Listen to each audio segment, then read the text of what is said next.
Hello everyone, welcome to my YouTube channel. My name is Harjeet Kaur. हम डिस्कस कर रहे थे फिजिक्स, जिसमें आज हम डिस्कस करने वाले हैं वर्क, एनर्जी एंड पावर। इसमें वर्क एंड एनर्जी वाला जो टॉपिक है आज हम कवर करेंगे, राइट। पीडीएफ की बात करें तो इसकी पीडीएफ आपको मेरे टेलीग्राम चैनल पर मिल जाएगी, जिसका लिंक इसी वीडियो के डिस्क्रिप्शन में दिया हुआ है। तो शुरू करते हैं वर्क से। वर्क क्या होता है? वर्क होता है when a body is displaced by applying a force on it, then the work is said to be done. Work done कब होता है? एक बॉडी है, यहाँ पे कोई भी ऑब्जेक्ट है, बॉडी है, एक बॉक्स पड़ा है। इस बॉक्स पे मैंने फोर्स अप्लाई करी। जैसे ही इस बॉक्स पे मैं फोर्स अप्लाई करूंगी तो ये जो बॉक्स है ये अपनी पोजीशन से थोड़ा सा डिस्प्लेस हो जाएगा, राइट। किस डायरेक्शन में डिस्प्लेस होगा? जिस डायरेक्शन में मैं इस पे फोर्स अप्लाई कर रही हूँ। तो जब मैंने फोर्स अप्लाई करी, वो जो बॉक्स है वो डिस्प्लेस हो रहा है, तो इट मींस वर्क जो है ये डन हो चुका है, राइट। अब सपोज जो डिस्प्लेसमेंट है, यहाँ पे जो डिस्प्लेस हो रहा है ये बॉक्स अपनी पोजीशन से, तो कितना डिस्प्लेस हो रहा है, कितना डिस्टेंस है? डिस्टेंस s डिस्प्लेस हो रहा है। और जो मैं फोर्स लगा रही हूँ, फोर्स क्या है? फोर्स F है। तो वर्क डन क्या हो जाएगा? W is equals to F into S. Work done क्या होगा? F into S, that is equals to F S cos theta. Cos theta क्या है? कॉस थीटा आ जाएगा angle between the force and the direction of displacement. जिस direction में मैं force लगा रही हूँ और जिस डायरेक्शन में डिस्प्लेसमेंट हो रही है। अब देखो, कई बार क्या होता है, जैसे कि हैवी लोड कैरी किया हुआ है, कोई पर्सन है यहाँ पे, राइट। इस पर्सन ने अपने सिर पे कोई बॉक्स रखा हुआ है। तो यहाँ पे ये जो फोर्स है, फोर्स कहाँ लग रही है? फोर्स ऊपर की तरफ जा रही है, लेकिन जो पर्सन है वो आगे की तरफ मूव करेगा, तो डिस्प्लेसमेंट इस डायरेक्शन में है, राइट। तो फोर्स इस डायरेक्शन में है, डिस्प्लेसमेंट इस डायरेक्शन में है, तो इसके बीच का जो एंगल है इसको हम बोलते हैं कॉस थीटा, राइट। वर्क क्या है? एक स्केलर क्वांटिटी है और इसके यूनिट है जाउल। नेक्स्ट, वर्क में ही एक होता है पॉजिटिव वर्क डन, एक होता है नेगेटिव वर्क डन और एक होता है जीरो वर्क डन। अब तीनों कॉन्सेप्ट समझते हैं। पॉजिटिव वर्क डन क्या होता है? पॉजिटिव वर्क डन होता है when a force is applied along the direction of displacement. जिस डायरेक्शन में डिस्प्लेसमेंट हो रही है उसी डायरेक्शन में फोर्स अप्लाई हो रही है, तो वो क्या होगा? Positive work done. जैसे मैंने पहली एग्जांपल यहाँ पे दी थी, राइट। बॉक्स को यहां से मैंने मूव किया, इस डायरेक्शन में फोर्स लग रही है, इसी डायरेक्शन में बॉक्स मूव हो रहा है, तो ये क्या है? पॉजिटिव वर्क डन है। और एक एग्जांपल यहाँ पे दे रखी है, when a horse pools a cart on a level road. Road पे हॉर्स है, हॉर्स कार्ट को पुल कर रहा है। अब हॉर्स आगे की तरफ पुल कर रहा है, कार्ट को आगे की तरफ फोर्स लगा रहा है और आगे की तरफ ही कार्ट जो है वो मूव कर रहा है। सेम डायरेक्शन में फोर्स लग रही है, सेम डायरेक्शन में कार्ट मूव कर रहा है, तो यहाँ पे क्या है? पॉजिटिव वर्क डन है। When a body falls freely under gravitational force. जब हमने यहाँ से ऊपर से कोई चीज नीचे की तरफ फेंकी है, तो हमने फोर्स कहाँ लगाई है? टुवर्ड्स द सरफेस फोर्स यहाँ पे हम अप्लाई कर रहे हैं और टुवर्ड्स द सरफेस ही ये जो ऑब्जेक्ट है वो मूव कर रहा है अंडर ग्रेविटेशनल पुल। तो यहाँ पे क्या है? पॉजिटिव वर्क डन है। सेम डायरेक्शन में फोर्स है, सेम डायरेक्शन में ये ऑब्जेक्ट मूव कर रहा है। नेक्स्ट है negative work done. Negative work done होता है when the force is opposite to displacement. Displacement के ऑपोजिट यहाँ पे फोर्स अप्लाई हो रही है, तो उसको बोलते हैं नेगेटिव वर्क डन, राइट। जैसे कि मैंने बॉल को ऊपर की तरफ फेंका, तो अब यहाँ पे मैंने बॉल को ऊपर की तरफ फेंक रही हूँ, तो बॉल की जो फोर्स है, फोर्स कहाँ पे लगा रही हूँ? मैं ऊपर की तरफ फोर्स लगा रही हूँ, लेकिन ग्रेविटेशनल पुल की वजह से ये जो बॉल है ये नीचे की तरफ मूव कर रही है, तो यहाँ पे क्या है? नेगेटिव वर्क डन हो रहा है। ऑपोजिट डायरेक्शन में जो बॉल है वो जा रही है, राइट। नेक्स्ट है zero work done. Zero work done क्या होता है? If the force is perpendicular to the displacement. जब फोर्स है वो परपेंडिकुलर है डिस्प्लेसमेंट के, and if either the force और the displacement is zero, force zero है या फिर डिस्प्लेसमेंट जीरो है, तो उस केस में जो वर्क डन होगा that is zero work done. जैसे सर्कुलर पाथ में मूवमेंट होती है, तो सर्कुलर पाथ में जो मूवमेंट होती है वहां पे क्या होता है, जीरो वर्क डन होता है, क्योंकि वहां पे डिस्प्लेसमेंट जीरो हो जाती है। अब देखो यहाँ पे फर्स्ट लाइन में जो है force is perpendicular to displacement, force displacement के परपेंडिकुलर कैसे होगी, जैसे कि किसी पर्सन ने अपने हेड पे बहुत ही हैवी बॉक्सेस उठा रखे हैं, राइट। यहाँ पे कोई पर्सन है, इसने अपने हेड पे बहुत हैवी बॉक्स उठा रखा है, तो ये फोर्स जो है, फोर्स कहाँ जा रही है, फोर्स ऊपर की तरफ लगा रहा है, लेकिन पर्सन जो है ये आगे की तरफ मूव कर रहा है, डिस्प्लेसमेंट इस डायरेक्शन में है, फोर्स ऊपर की डायरेक्शन में है। तो यहाँ पे जो फोर्स एंड डिस्प्लेसमेंट है, यहाँ पे फोर्स है, यहाँ पे डिस्प्लेसमेंट है, तो फोर्स एंड डिस्प्लेसमेंट जो है यहाँ पे परपेंडिकुलर हो जाते हैं। जैसे कि कुली की यहाँ पे एग्जांपल दे रखी है, coolie travels on a platform with a load on his head, तो यहाँ पे जो है परपेंडिकुलर होगा फोर्स डिस्प्लेसमेंट के, राइट। नेक्स्ट है एनर्जी। एनर्जी क्या होती है, energy is the capacity of doing work, काम करने की जो कैपेसिटी होती है उसको हम बोलते हैं एनर्जी। एनर्जी के यूनिट जाउल है एसआई सिस्टम में, सीजीएस सिस्टम में एनर्जी के यूनिट जो है वो है अर्ग, राइट। मैकेनिकल एनर्जी की आगे टू फॉर्म्स होती है, एक होती है काइनेटिक एनर्जी और एक होती है पोटेंशियल एनर्जी। मैकेनिकल एनर्जी में काइनेटिक एंड पोटेंशियल एनर्जी होती है। अब इन दोनों को समझते हैं, काइनेटिक एनर्जी क्या होती है, पोटेंशियल क्या होती है। काइनेटिक एनर्जी जो होती है ये मोशन से होती है, राइट। जब कोई भी ऑब्जेक्ट मोशन में है तो उसमें काइनेटिक एनर्जी है, जब कोई भी ऑब्जेक्ट रेस्ट की पोजीशन में है तो उसमें कौन सी एनर्जी होगी, पोटेंशियल एनर्जी होगी। काइनेटिक एनर्जी की डेफिनेशन क्या है, it is the energy possessed by a body by virtue of its motion, motion की वजह से जो एनर्जी होती है दैट्स कॉल्ड काइनेटिक एनर्जी।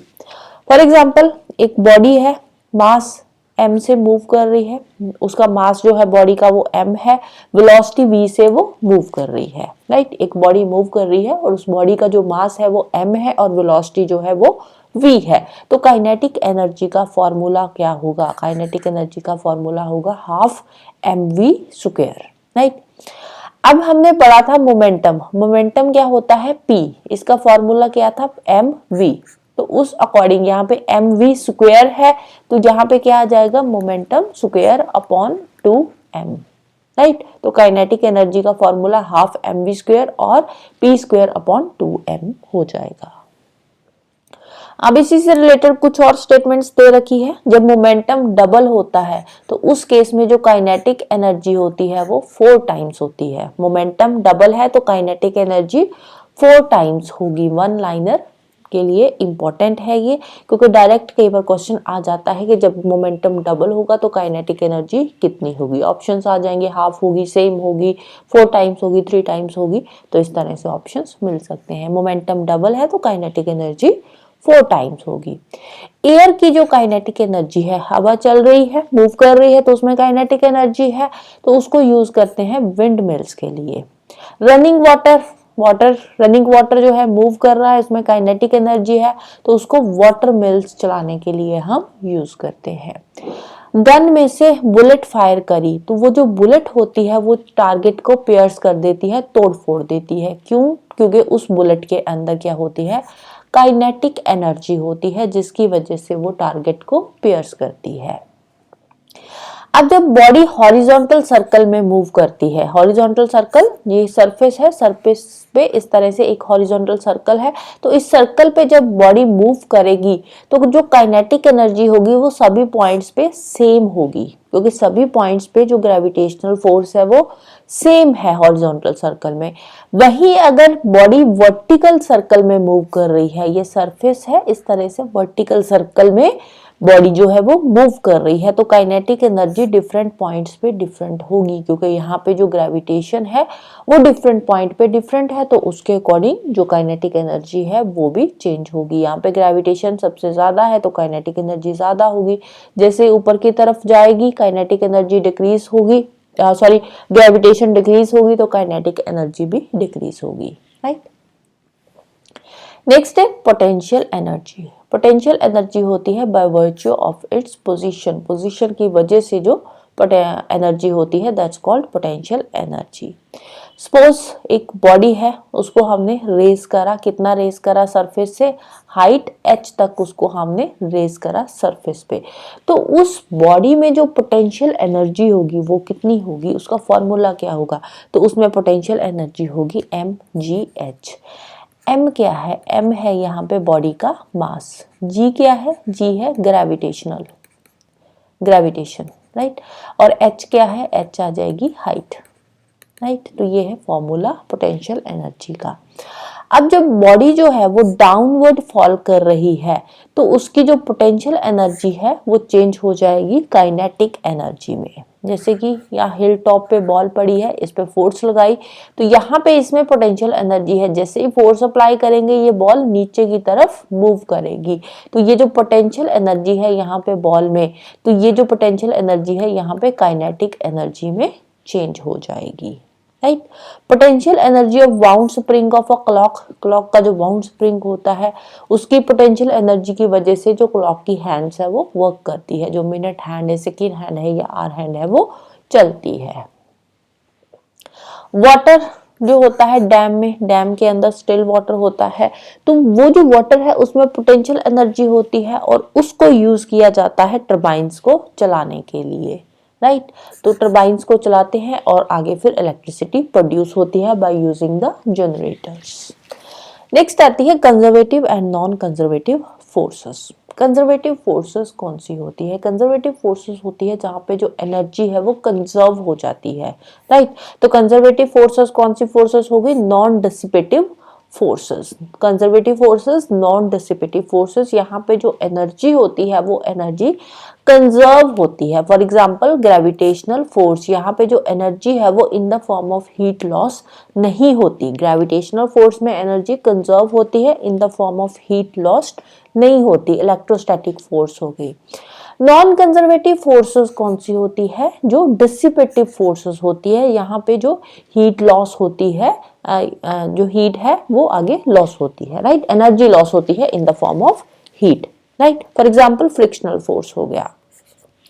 अब हम अपने हैंड्स को रब करते हैं, राइट, तो वहां पे क्या होता है, जो एनर्जी है वो लॉस होती है इन द फॉर्म ऑफ हीट, तो ये क्या है, डिसिपेटिव फोर्स है या फिर नॉन कंजर्वेटिव फोर्स है, यहाँ पे जो एनर्जी है वो कंजर्व नहीं हो रही in the form of heat.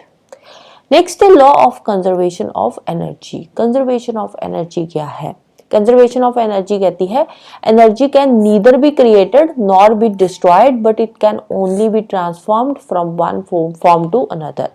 Energy को ना तो हम बना सकते हैं ना ही हम इसको डिस्ट्रॉय कर सकते हैं, हाँ एनर्जी की जो फॉर्म है वो चेंज होती रहती है।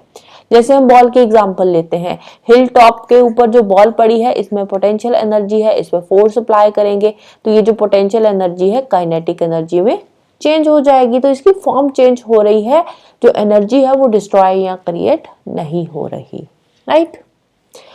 नेक्स्ट ट्रांसफॉर्मेशन दे रखी है कि किस तरह से जो एनर्जी है उसकी फॉर्म चेंज होती है। जैसे हीट इंजन के अंदर जो हीट एनर्जी होती है वो मैकेनिकल एनर्जी में चेंज होती है, जिसकी वजह से इंजन काम करता है। इलेक्ट्रिक बल्ब के अंदर इलेक्ट्रिक एनर्जी होती है वो आगे लाइट एनर्जी में कन्वर्ट हो जाती है।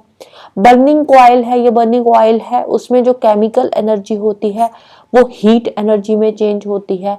सोलर सेल के अंदर सोलर एनर्जी होती है जो आगे इलेक्ट्रिकल एनर्जी में चेंज होती है, जिसकी वजह से इलेक्ट्रिसिटी प्रोड्यूस होती है। सितार प्ले करते हैं या गिटार प्ले करते हैं, उसमें क्या होता है, मैकेनिकल एनर्जी होती है जो आगे साउंड एनर्जी में चेंज होती है। माइक्रोफोन में साउंड एनर्जी इलेक्ट्रिकल एनर्जी में चेंज होती है। लाउड स्पीकर्स के अंदर जो इलेक्ट्रिकल एनर्जी होती है वो साउंड एनर्जी में चेंज होती है। बैटरी में केमिकल एनर्जी होती है जो आगे जाकर मैकेनिकल एनर्जी में चेंज होती है। इलेक्ट्रिक मोटर में इलेक्ट्रिक एनर्जी मैकेनिकल एनर्जी में चेंज होती है और कैंडल में chemical energy heat and light energy में चेंज होती है। इसमें से अब क्वेश्चन कैसे बनेगा, इसमें से डायरेक्ट क्वेश्चन आ सकता है कि लाउड स्पीकर की जो इलेक्ट्रिकल एनर्जी है वो कौन सी एनर्जी में चेंज होती है, या बैटरी में कौन सी एनर्जी होती है जो आगे जाकर मैकेनिकल एनर्जी में चेंज होती है। तो इस तरह से इसमें क्वेश्चन बन सकते हैं, right. So that's all for today. Hope you like this video. Thank you. Bye bye. Have a nice day.